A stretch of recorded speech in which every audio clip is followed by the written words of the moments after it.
Good morning, everyone. How are you? How's your day going? Excellent. Happy to hear that. Thanks for joining us this morning, Pokemon fans. We're going to have a really great discussion about Pokemon, what it means to the generations who have been watching it and loving it, and then we're going to give all of you the opportunity to ask questions as well. But first, let's bring our guests up here. Please join me in welcoming Marc Thompson and Rodger Parsons. What's up? Thanks, everybody. Go ahead and make yourselves comfortable. Rodger, Marc, thank you guys for joining us this weekend at NostalgiaCon. How's your weekend been so far? It's been awesome. Like, everyone here is so friendly, and I love NostalgiaCon. I got to see the Tom Kinney concert last night, and I was blown away by them, so it's been a great time. That's amazing. How's your weekend going? I'm loving it. Again, there's so many. My bad. Don't do a microphone drop. I know. Please, please. So I get rid of this. It's been wonderful. The fans are great. The venue is great. It's really fun. Yeah, and you said it's your first time in Dallas, right? First time. First time. Awesome. Loving it. Yeah. Well, welcome to Dallas. Thanks for being here with all of our Dallas fans. So give us a little introduction to both of you. Tell me about your involvement in Pokemon and how that's been. Give me a little history there. Sure. Should we say best for last? Or so I think I became part of the show around like 2001, 2002. Okay. And I started off when it was at a small studio called Taj Studios. Yeah. And I was mainly doing kind of background characters like Ash comes to this town, and I'm the guy selling Ash a snack, and that kind of thing. Wow, so you have a lot of history with this. Yeah. And then eventually it's hopped around from Taj to 4Kids, and then 4Kids to Duart, and then Duart to Ayuno. Yeah. So, and I've kind of tagged along through all those iterations, and I think because I started off doing really, really ancillary stuff, I was able to avoid some of the contract things that there were pockets of time where certain people couldn't do it because they were in the previous iteration and they had anyway. But so I got to kind of do the small stuff in the beginning, and then I got kind of handed characters, and so I do a bunch of, I kind of became the creature guy. Like I mainly do creatures on the show. So I do like Ghastly, Sandile, Surfetched. And I do Gibbon, Gibbon, and Gengar, and dozens of others. So it started off as like, we need someone to do this one. Can you do this one? I was like, sure. And they would just kind of hand me, if you were lucky enough to be in the studio that day, you got to maybe do this Pokemon. And now it's kind of become more formalized, and they started auditioning things. So, but it's great. I love it. I love to get to be a part of it. You like being the creature guy? Yeah, I do. Yeah, like I'll be honest. Like at first, I was a little disappointed because I was like, "Give me lines, let me perform," and like I want to be like a human being. But then when I started to do these conventions, like I started doing conventions maybe 3-4 years ago, and I had no idea how popular the creatures were. Yeah. So like my friend Greg Abbey was like, he always jokes around how he kind of like turned his nose up at it. I was like, what is that? You're just saying the name over and over again? Who would want to do that? And he's now like, I would kill to be a creature, So I feel now I'm extremely grateful. But at the time I was like, why can't I be like one of the people or one of the trainers, And I've done a handful of trainers, but mostly creatures. So. Awesome. Yeah, I've never heard it said that way, but I like that. Yeah. Yeah. Well, moving on a little bit to somebody who says a lot of words, Yes. Tell us about your involvement in Pokemon and what you do with the franchise. Well, I've been the narrator of the show, as most people know. Yes. Let me throw one at you.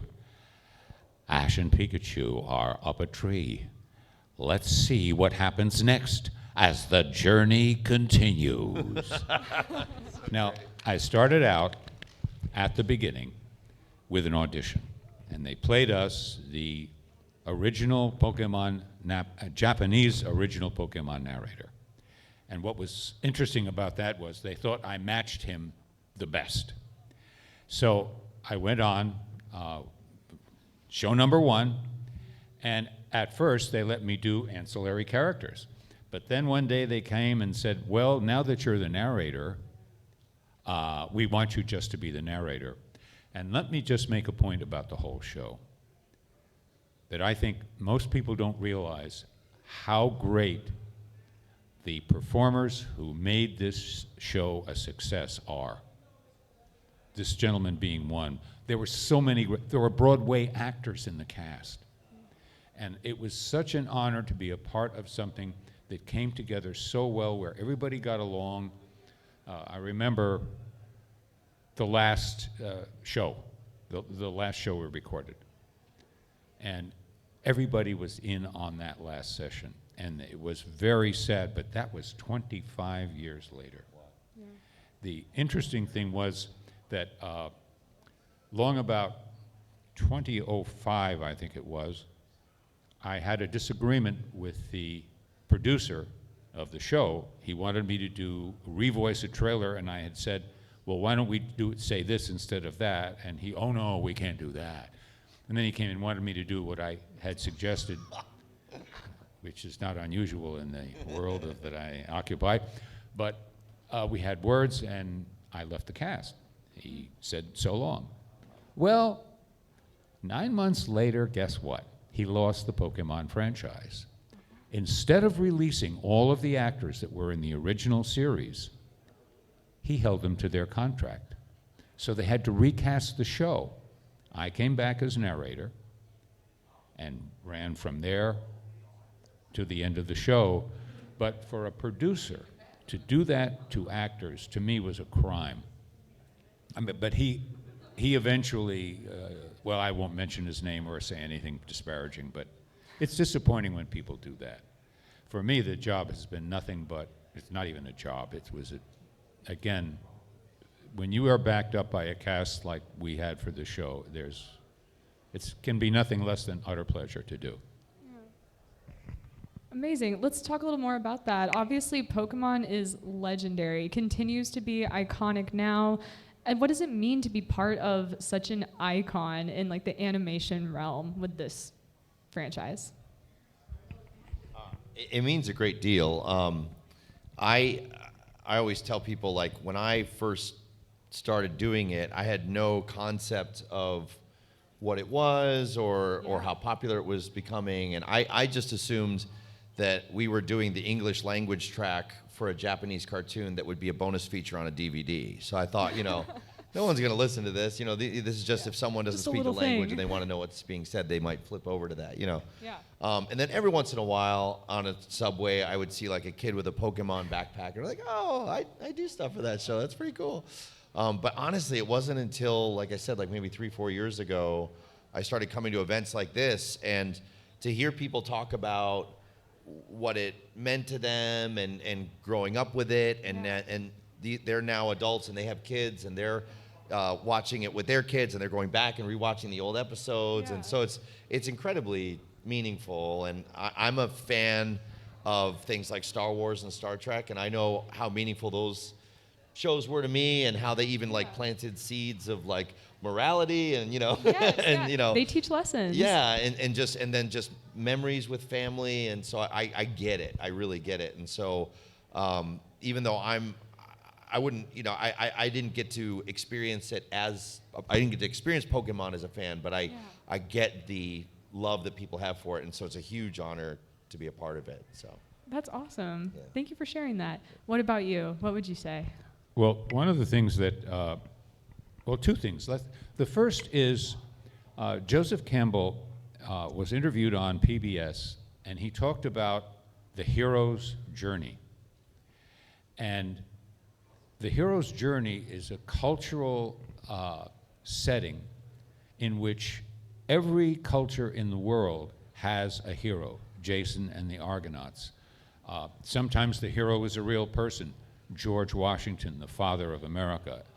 But the stories of these people always featured a person with a goal, has to make a journey through perilous places, has to overcome odds and opposition. And more than one person has talked about not just the mythology of this new age, but what I call and other people call animyth, meaning that this time and this generation has reinvented the idea of mythology with the technology that was never there before. So we've got a new kind of hero in a new age of media, and it's pretty cool. That's awesome. That's going to sit with me. That was amazing. Seriously. Oh my gosh. Okay. How many people here collect Pokemon merchandise in some way? Show me your hands. Yes. There you go. Oh. It's always like that there, right? See, that's a huge part of Pokemon is the collecting around it, amazing merch. I would love to know, do either of you have Pokemon collections? I do now. I just, a lot of people have been very generous when they come visit, and sometimes they'll give me little tchotchkes or little keychains or whatever. And so now I have it's getting bigger and bigger every year, but like, I have like a shelf, and it's like it looks like a Gengar shrine. Okay. So I have like, a bunch of stuffed animals and 3D prints and Funkos and so yeah. So I call it Career Corner, and I have like some of the little figures and things from some of the stuff I've done. So yeah. Do you have a favorite piece in that collection? Yes. There's a artist I met at a convention, and I don't know how to describe it. He does these like paper sculptures. Like it's completely like out of paper, loops. right? What's that? They're made completely out of paper, right? Yes. And they're actually like much harder than you think they would be made out of paper. Like it's almost like plaster, but it's like these like links or something, and so he made a Gengar out of that. Oh my gosh. It's really cool. Yeah, and I was like, what is that? Yeah, so it's all paper, and yeah, really cool. That is so cool. Yeah. Do you have a collection? Can I say one more favorite? Yes, of course. You don't have to choose just one. I also do the Star Wars audiobooks, and this other guy made me a custom Gengar card, and it's written in Aramis, the Star Wars language, and he put a 3D printed data pad around it, and it said Thrawn's Gengar, because I narrate Thrawn in the audiobook, so that was pretty cool too. That's so like custom and perfect for you. Yeah, exactly. Yeah. That's amazing. That's a nice gift. Yeah. It really is a very thoughtful gift. What I'm doing is my collection began really when I started doing the shows, and I would meet people who did other animes or the cast of Pokemon, and that's become quite I'm almost through one fat notebook, and I'm starting the next. And it's really the memories of the people you meet and the experiences that you have and the realization, you're in the studio, you do the recording, you go home, you think, what was that all about? Yeah. And coming to these shows and having people come up to the table and say things like, you were the voice of my childhood. Yeah. I mean, it's the most humbling experience I have ever had, because it shows not only was there appreciation for the show, but that we were all doing what made it work. And there's something very special about that. That is special. You both did something that you love, and you made something that other people love. And that's awesome. Do both of you have a particular interaction with a fan or somebody who came up to meet you, like a story you could tell that was really meaningful? I mean, so many. There was a guy I met at a convention, and he had a beat-up backpack that had Gengar on the backpack, and it was like dirty and dingy, and he was like, would you sign this for me? I was like, yeah, sure. So I signed it, and he like broke into tears, and he's like, I'm sorry. It's just that I got picked on a lot in school, and Pokemon is what kind of got me through the bullying, and it kind of like it was a solace for me, and so you just don't know what this means to me, and so it was just incredibly meaningful. Was that his childhood backpack? Yeah, it was exactly. Yeah, that was one that that was the backpack he wore to school, and yeah. Dude, so. I can't. I can't. Yeah. That's amazing. That's pretty cool. Do you have a story with a fan or someone you've met that was really meaningful? Well, I think that I know this is sort of off on the question, but it occurred to me as Marc was speaking that sometimes people come up to the table and they have a story to tell, and there's a great deal of emotion connected to it in meeting the person who they identified or liked in the cast. And these are some of the most wonderful experiences I've had, because they're just completely honest and appreciating the moment, and it's a whole dimension of pleasure that is deeply pleasing to both sides, to me as a performer and to the person who had so much pleasure from the show. And I'm so grateful for this experience. It's really been absolutely wonderful. That's awesome. One more question before we start to get to audience questions. I know it's hard to choose. Do you have a favorite Pokemon? Oh, not one. Oh, well, that would be. That's a good question. All right. Since you have so many creatures to pick from. I know. Yeah. I mean, I'll answer yours in a second. Gengar is my favorite, just because I love how much personality he gets to play with, and so I love his grin and his mischievousness, and so he's my favorite. One that I don't voice. Who's the? I like Snorlax, I think. Yes. Yeah. An icon. Yeah, A totally. sleepy icon. Yeah. Amazing. Yeah. I know this is probably hard for you. You can choose from so many Pokemon. Do you have a favorite? Hello. Yes. My favorite was, let's see, Team Rocket. But there was one particular person there who, let me give you his voice and you tell me who it is. Oh, a wise guy, eh? Why, I oughta. Meowth was my favorite. He was voiced by Carter Cathcart. Now, Carter was, along with being a concert pianist, the person who rewrote the scripts for Pokemon when the show had to be recast that time forward, and really did that character. And by the way, does anyone know who that character was based on, the voice of that character? Trivia time. Does anybody know? Nobody? Edward G. Robinson.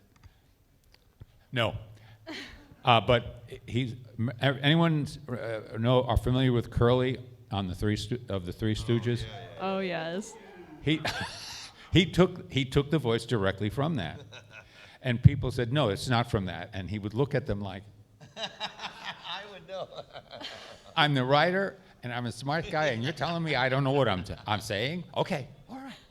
But he made it fun. And when he wrote, he put humor in the scripts, and he had to fight Ayuno over the humor. Wow. But enough got in so that I think that's what helped the show run for 25 years, was Carter's writing. He was one great guy. We used to get together after recording, and because we'd schedule our sessions together. When COVID came along, I worked out of the home studio. That was really solitary. But in that first period, it was so much fun to go out, and we still have lunch together occasionally, but he's gone now and sorely missed. All right, it's time. So obviously something that makes Pokemon so special is the brilliant acting in the show that you've both contributed to. And the other thing that makes it special is the amazing fans who love the show as well. So I'm going to open the floor up to you guys now to ask your questions to these two. If you have a question, this is Brandon standing right here in the front with a mic. You can line up right behind him and come ask your questions. And introduce yourself for us. Give us your name and your question. Hi, my name is Michael, and I just got two things. One, it is funny that you actually, like, your favorite Pokemon is Gengar, because you know who else's favorite Pokemon is Gengar? Who? The director of the card game. Really? Over in Japan. I didn't know No way, that either. really? Which is actually why there are so many Gengar cards. Like, if you actually look at the no way. database, there are so many Gengar cards. All right. That's awesome. And the second thing is, Something that I always liked in Pokemon, the anime specifically, is when they would start to kind of veer away from the the gyms and the Pokemon League and just the general trainer stuff and go more into the criminal teams and the legendary Pokemon and the more dramatic storylines. What was your favorite episodes to narrate? Was it the more like typical trainer stuff or that more story-driven stuff? I think the most important thing when you're a narrator is not to introduce the show like, and now here's Pokemon.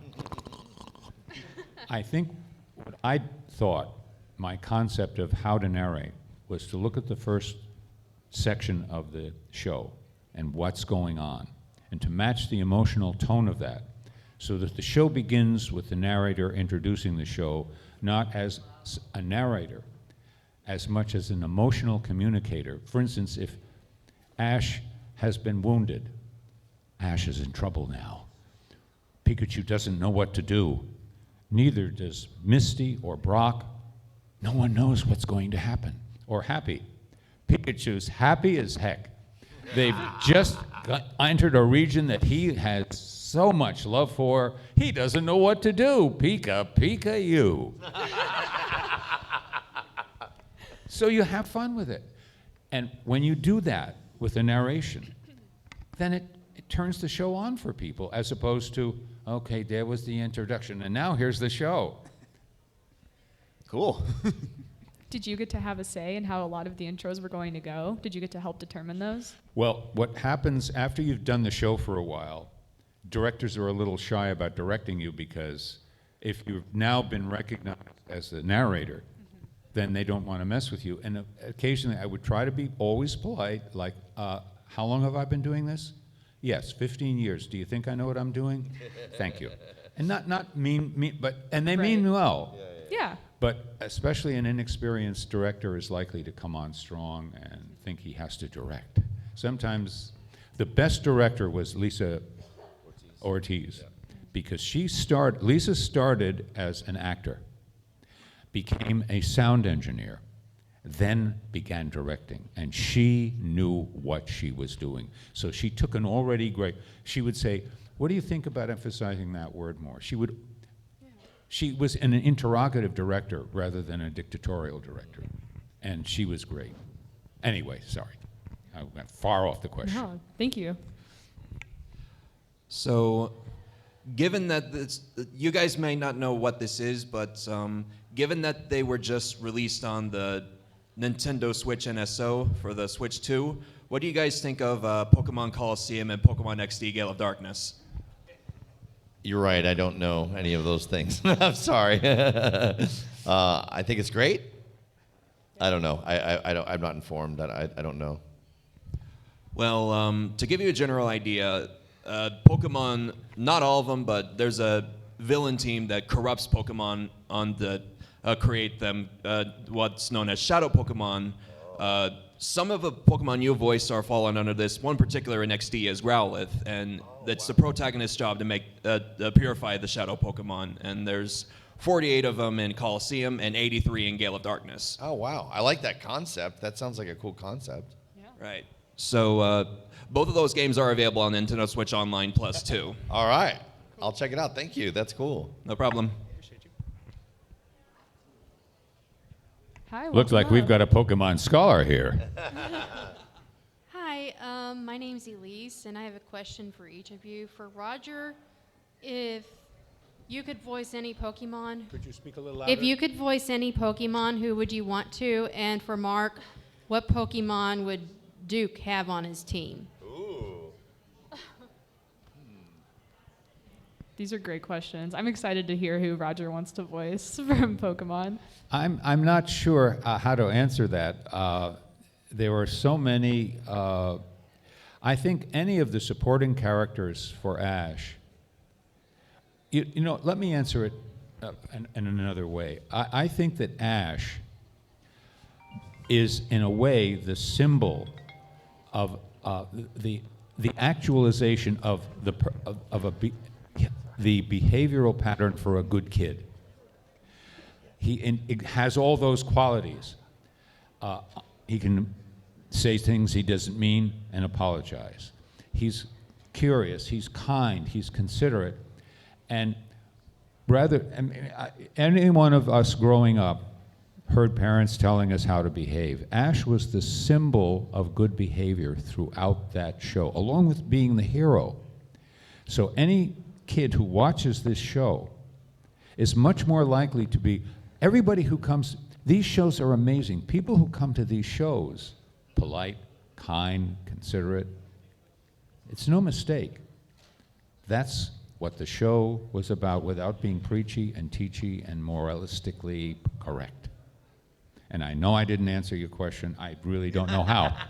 I meant the Pokemon creatures. The Pokemon yeah, creatures? which of them would you want to voice? You can describe it, and I'll probably know who it is. Oh, I'm sorry. I thought you meant a human character. Frankly, Meowth to me that is a character where you can go as campy as you want and get away with it.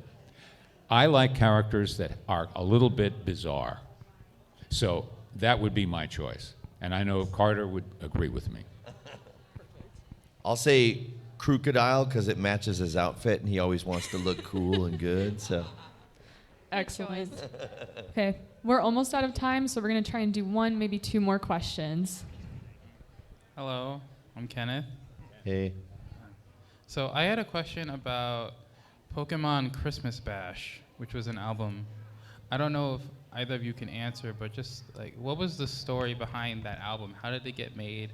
And what kind of legal hurdles do you have to go through to just even release it at all? Because I'm so curious. I'm not clear on what your question is. Oh. I think there was an album of music Yeah. that was a Christmas-themed album, and you're just wondering like how that got made or if there were any like issues Yeah. with making it. Yeah, I personally was not involved in it, so unfortunately I don't have inside information on that. But I imagine a lot of those holiday songs might be like public domain, and that's probably how they were able to do it. So, but yeah, I don't know. Thank you for your question. Technically, if you use music and you put different words to it, even if it's a copywritten piece of material. My microphone is in failure now. if you put words to it without getting permission, you need a lawyer, so that's not good. Thank Thanks you. for the advice. All right, last question. Send us off. Sure thing. My question is, because I know Marc has worked on Yu-Gi-Oh! As well as Pokemon, just sort of how different that recording process is. Well, when we started out, I was in the studio.